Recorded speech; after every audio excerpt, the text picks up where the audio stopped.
Hi guys, it's Sam here at the CoreFit Cairo. Thank you so much for joining me on this CoreFit movement training programme.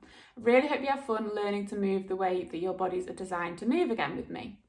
But before you start, I just wanted to take you through the movements and the positions that we'll be using throughout the flows so that you get a better understanding of what they are. So when I say them, you'll know what I mean and you'll know what you need to be doing. So I'm going to take you through some videos to explain those positions so that you get a better understanding of them. So all my movement flows follow a developmental sequence as described by the Prague School of Rehabilitation and their method, dynamic neuromuscular stabilisation. These videos are not designed for other healthcare practitioners or personal trainers to use with their patients or clients to teach them dynamic neuromuscular stabilisation. They are only designed for my clients in order for them to get a better understanding of the movements and positions that we use in the movement flows. And I'm not claiming that I've created these movements or positions. As I said previously, they are the developmental sequence as described by the Prague School of Rehabilitation and their method, dynamic neuromuscular stabilisation. But the CoreFit movement training programme is completely mine. I've just used the concept of DNS within them. Okay, so CoreFit movement training foundation video 1 is supine and side lying. 3-month supine. Your feet are going to be higher than your knees. Your ankles are going to be neutral, so they are not pointed towards the wall, they're not turned outwards or inwards, so they're neutral and they're slightly pointing towards your head.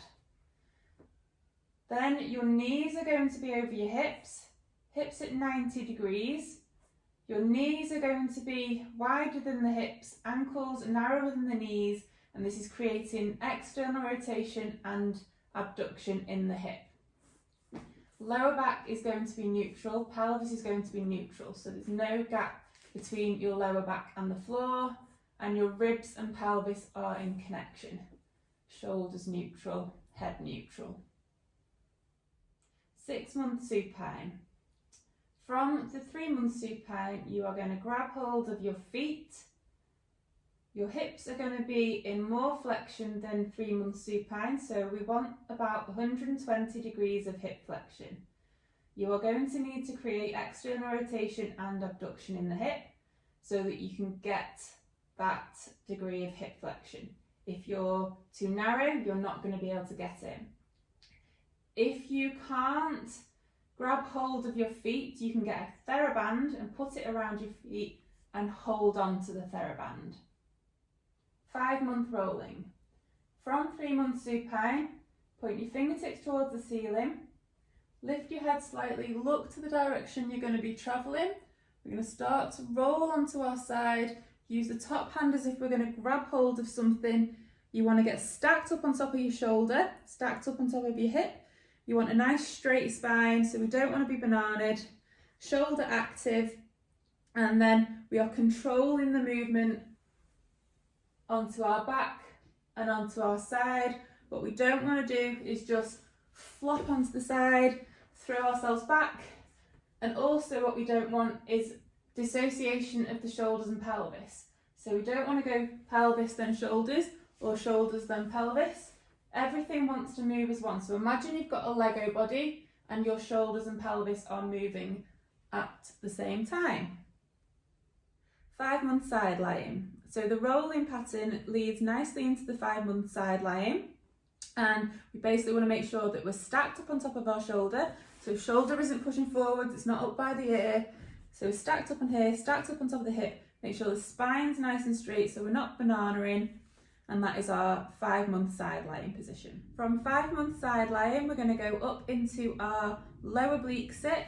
So we're going to lift up, so we're going to rotate the forearm and the hand from being on the back of the forearm and hand onto the palm, and then we're going to lower back down.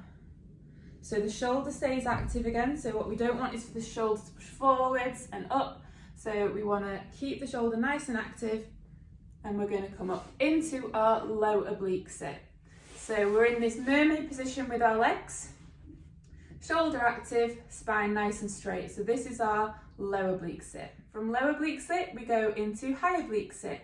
So we're going to push the floor away and come into a high oblique sit. Again, shoulder active, spine nice and straight. So from a high oblique sit, we're going to come into a tall oblique sit, and we are going to be nice and straight through the spine. If you're struggling with your hip mobility, you can get a block to put underneath your bum so your spine will be a bit straighter. And then from our oblique sit position, we can go into oblique lift and lower. So we're going to hinge the hip forwards, shifting the weight forwards, and we're slowly going to lift up. And then we're going to hinge and slowly lower back down. And you have to go slowly because otherwise you are going to end up hurting your knees. So from this tall oblique sit, we can also rotate into a tall sit. And what we want with the tall sit is to be nice and lengthened through the spine. What we don't want is to be rounded through the spine.